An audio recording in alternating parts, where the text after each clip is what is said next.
Baiklah, selanjutnya kita akan membahas mengenai perencanaan pengolahan air lindi yang dihasilkan di TPA Kabupaten Lamongan. Seperti yang kita ketahui, selain gas juga dihasilkan air lindi yang merupakan hasil dari proses dekomposisi dari sampah maupun dari sisa air yang terkandung di dalam sampah-sampah tersebut, seperti air hujan maupun air-air lain yang biasanya terkandung dalam sampah tersebut, seperti botol yang masih berisi air. Nah, pengolahan air lindi ini penting dilakukan untuk memenuhi baku mutu yang diizinkan untuk dibuang ke badan lingkungan. Kenapa? Karena pada umumnya air lindi ini memiliki potensi yang besar untuk mencemari lingkungan karena kandungannya seperti kandungan dari bakterinya maupun kandungan dari logam beratnya, sehingga perlu untuk dilakukan pengolahan terlebih dahulu sehingga meremoval pencemar-pencemar tersebut sehingga aman untuk dibuang dengan persyaratan yaitu memenuhi baku mutu terlebih dahulu.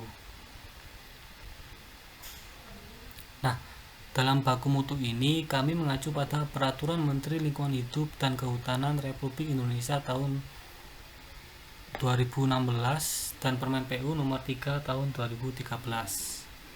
Nah, di mana pada Permen LH nomor 59 tahun 2016 ini terdapat TTS yaitu sebanyak 2000 mg per liter, pH-nya 6-9, BOD-nya yaitu 150 mg per liter, COD-nya yaitu 300 mg per liter, suhunya yaitu 38 derajat Celcius. Kemudian tambahan dari Permen PU nomor 3 tahun 2013 yaitu TSS-nya sebanyak 400 mg per liter, NO2-nya yaitu 3 mg per liter, NO3-nya 30 mg per liter, dan amoniaknya yaitu 5 mg per liter. Apabila air lindi yang diolah tersebut belum memenuhi baku mutu ini, maka air lindi tersebut belum layak atau belum bisa untuk dibuang ke badan air. Nah, sedangkan karakteristik air lindi yang secara umum ada di TPA Lamongan yaitu TDS-nya memiliki nilai 4514, ini tuh melewati baku mutu karena baku mutunya 2000, pH-nya yaitu 7,56, ini telah memenuhi baku mutu, BOD-nya yaitu 360, ini melewati baku mutu, COD-nya yaitu 612, ini juga melewati baku mutu, suhunya 28,5, ini masih di bawah 38 sehingga memenuhi baku mutu, TSS-nya yaitu 216, ini telah memenuhi baku mutu, NO2-nya 0,13, ini memenuhi baku mutu, NO3-nya 0,51, ini memenuhi baku mutu, amoniaknya 17,79, ini melewati baku mutu, sehingga meskipun telah ada beberapa parameter yang telah memenuhi baku mutu, akan tetapi terdapat sebagian besar parameter yang masih belum memenuhi baku mutu yaitu TTS, BOD, COD, dan amoniak. Ini perlu di treatment atau diolah terlebih dahulu untuk sebelum dibuang ke badan air. Nah, telah disediakan yaitu suatu alternatif desain yang dapat dilihat di Permen PU nomor 3 tahun 2013. Terdapat 5 buah alternatif desain. Di sini alternatif desain yang memenuhi dan cocok untuk diterapkan di TPA Kabupaten Lamongan yaitu alternatif desain nomor 5 dengan susunan unit yaitu sedimentasi 1, koagulasi flockulasi, aerated lagoon, sedimentasi 2, dengan removal sedemikian rupa sehingga akan aman untuk dibuang ke lingkungan karena telah memenuhi baku mutu. Nah, proses flow-nya dari inlet yaitu dari pipa pengumpul yang telah mengumpulkan dan menyalurkan air lindi dari setiap area landfill atau TPA kemudian menuju ke bak pengumpul. Bak pengumpul ini akan mengumpulkan air lindi dari pipa inlet dan dikumpulkan ke bak pengumpul untuk dengan tujuan yaitu menyamakan debitnya sehingga debit yang masuk ke unit pengolahan akan stabil. Karena apabila tidak stabil itu akan merusak efisiensi dari unit pengolahan tersebut. Dari bak pengumpul menuju ke bak pengendap. Nah, bak pengendap ini memiliki fungsi untuk mengendapkan partikel-partikel yang berukuran besar menggunakan gaya gravitasi. Selanjutnya masuk ke unit koagulasi, flokkulasi, sedimentasi. Nah, pada unit ini akan dilakukan penangkapan partikel-partikel yang tidak dapat mengendap menggunakan gaya koagulasi, flokkulasi, yaitu mengumpulkan flok-flok menjadi satu sehingga dapat tertarik oleh gaya gravitasi. Nah, koagulan flokulan yang digunakan dapat menggunakan kapur maupun tawas.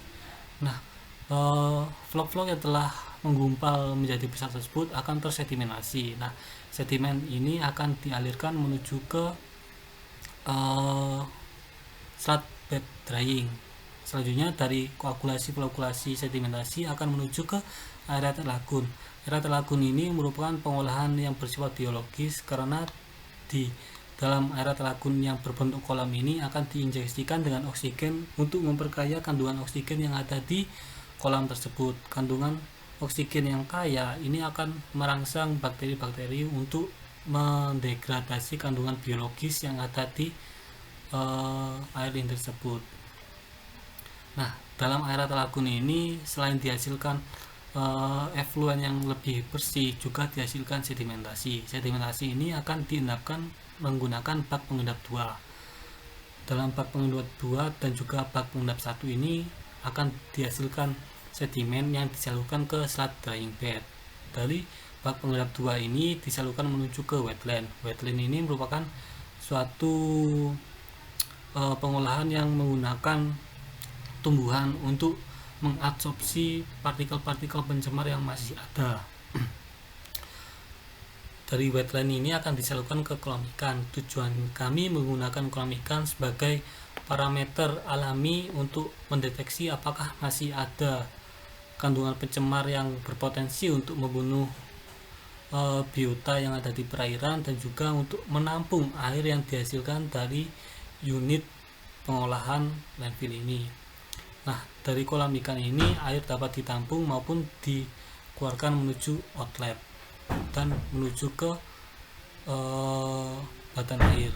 Nah, berikut merupakan kriteria dari tiap pengolahan yang telah saya jelaskan tadi. Fungsinya sudah, kedalamannya yaitu pada air lagoon 1,8 sampai 6 dengan lalu punya VOD-nya 80,95, waktu detensinya 3 sampai 10 jam, beban organiknya 0,32 sampai 0,64, pH yang dihasilkan yaitu 6,5 atau pH yang optimal yaitu 6,5 sampai 8, dengan material penyusun kami yaitu menggunakan batu bata. Begitu juga dengan koagulasi, flokkulasi, yaitu fungsinya membentuk flok patatan, waktu detensinya 0,5 jam, material yang digunakan yaitu beton atau baja. Sedangkan untuk unit sedimentasi yaitu fungsinya menyisihkan solid, kedalamannya 3 sampai 5 meter, waktu detensinya 1,5 sampai 3 jam, beban organiknya 0,5 sampai 5, beban hidroliknya 8 sampai 16. Material yang kami gunakan yaitu pasangan batu. Nah, berikut merupakan cara pendesainan kami, yaitu di sini kami memiliki waktu detensi dari setiap unit pengolahan dengan debit yang dihasilkan yaitu sebanyak 0,40 meter kubik per detik atau 145,5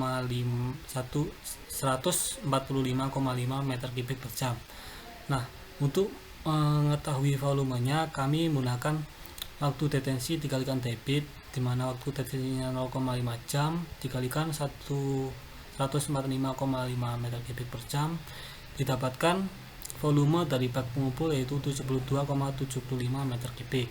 Nah, kemudian kami menentukan kedalamannya yaitu 2 meter. Ini tergantung dengan perencanaan. Di sini kami merencanakan kedalamannya 2 meter sehingga kami bisa mendapatkan luas permukaannya yaitu 72,75 meter kubik per 2 meter sehingga hasilnya 36,377 meter persegi.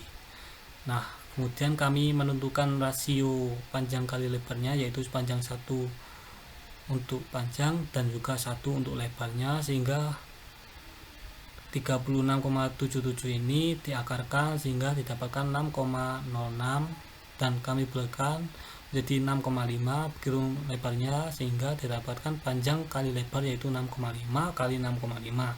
Nah, untuk kedalamannya kami menggunakan freebird 0,3 sehingga kedalaman total 2,3 meter. Begitupun juga dengan cara-cara dari tiap unit selanjutnya. Untuk bak pengendap kami menggunakan 4 buah unit bak pengendap karena memiliki waktu detensi yang cukup lama yaitu 1,5 jam. Untuk bak pengendap sendiri memiliki bentuk yaitu lingkaran sehingga menggunakan jari-jari, yaitu jari-jarinya didapatkan 3 meter. Begitupun sampai akhir, sampai dengan kolam ikan. Nah, berikut merupakan layout dari unit pengolahan kami. Di sini kami memiliki kantor tersendiri untuk maaf, ini merupakan parkiran, ini merupakan kantor area IPAL, ini merupakan laboratorium. Jadi baik inlet maupun outlet akan dilakukan pengecekan. Tujuan untuk mengukur inlet ini adalah untuk mengetahui efisiensi kinerja dari unit pengolahan ini. Begitu juga dengan outletnya. Dari outlet dan inlet ini akan dibandingkan untuk mengetahui efisiensinya, dan juga outlet ini diukur untuk mengetahui apakah pengolahan tersebut sudah berjalan dengan benar, apakah lindi tersebut sudah aman untuk dibuang ataukah belum. Kemudian nah,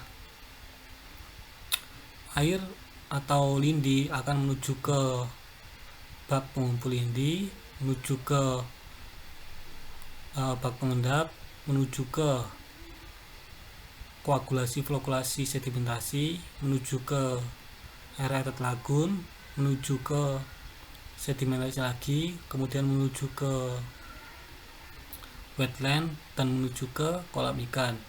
Nah, ini merupakan sludging bag yang berfungsi untuk mengeringkan sedimen yang dihasilkan dari bak pengendap 2, bak pengendap 1, dan juga dari sedimentasi dari proses koagulasi flokulasi.